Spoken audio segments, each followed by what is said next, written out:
फैसल 22 के मुअज़्ज़ज़ ख़वातीन व हाज़रात, अस्सलामु अलैकुम। शैतान और इसके वसवसे। ईरान के एक गांव में दो भाई रहते थे।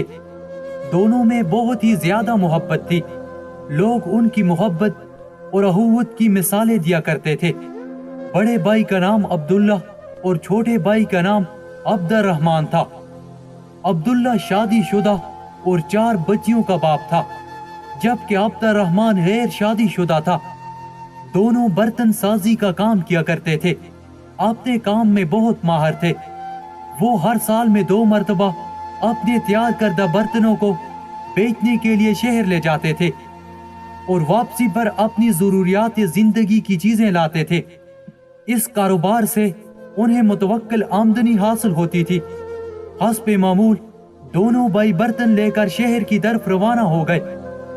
ये कई दिनों का सफर था। अभी वो शहर से एक ही दिन के फासले पर थे कि दोपहर का वक्त था। उन्होंने एक सायादार दरख्त के नीचे अपने गधों से सामान उतारा, उनके आगे दाना डाला, खुद वुजू करके नमाज ज़ोहर अदा की और खाना खाने लगे। जैसे ही खाने से फारिग हुए थे कि उन्हें एक शख्स चलने की आवाज सुनाई दी।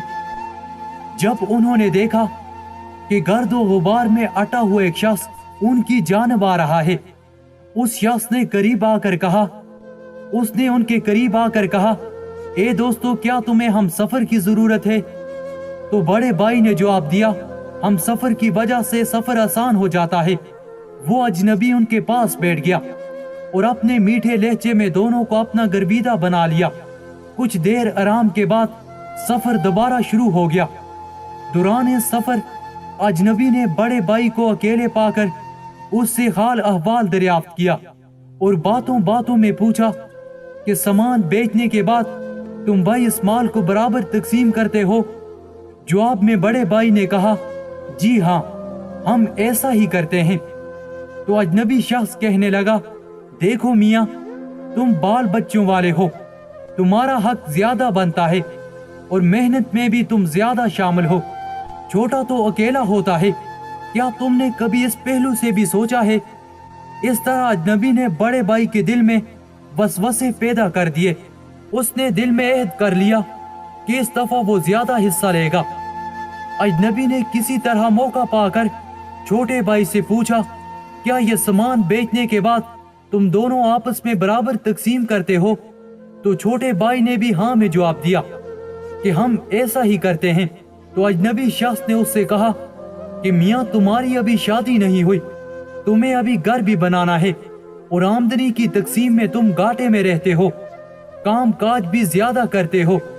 बड़ा भाई तो अपने बच्चों में मसरूफ रहता है और इस तरह तुम्हारा घर कैसे बनेगा? शादी के हराजात कहाँ से आएंगे? छोटा भाई भी वसवसों का शिकार हो गया और कच्चा कच्चा रहने लगा। अजनबी साई की तरह कभी छोटे भाई के कान भरता तो कभी बड़े भाई के कान भरता। शहर पहुंचने के बाद सामान बहुत अच्छे दामों फरोख्त हो गया था। जरूरी खरीदारी करने के बाद दोनों भाई जामिया मस्जिद जुम्मतुल मुबारक की नमाज पढ़ने गए।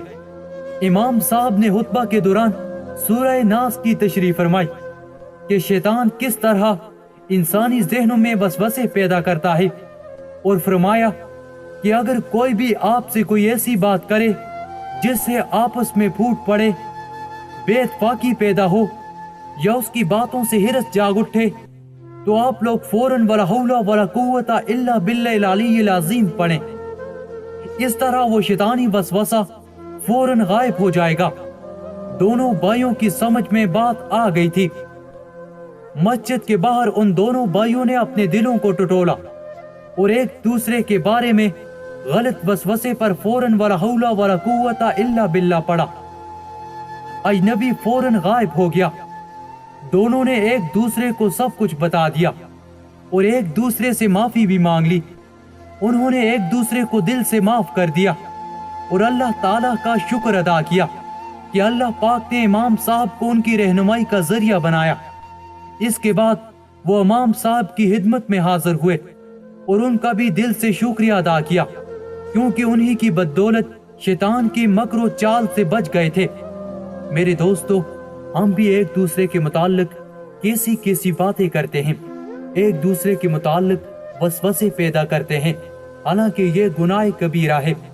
अल्लाह पाक से दुआ करता हूँ कि हमें भी गुनाह से बचने की तौफीक अता फरमाए और साबका गुनाह पर तौबा इस्तग़फ़ार की तौफीक इनायत फरमाए। प्यारे बहन भाइयों, अगर मेरी कोई वीडियो, कोई तहरीर, कोई कहानी या कोई वाक़या आपको पसंद आता है तो उसे अपने दोस्तों के साथ ज़रूर शेयर करें और चैनल को सब्सक्राइब करते हुए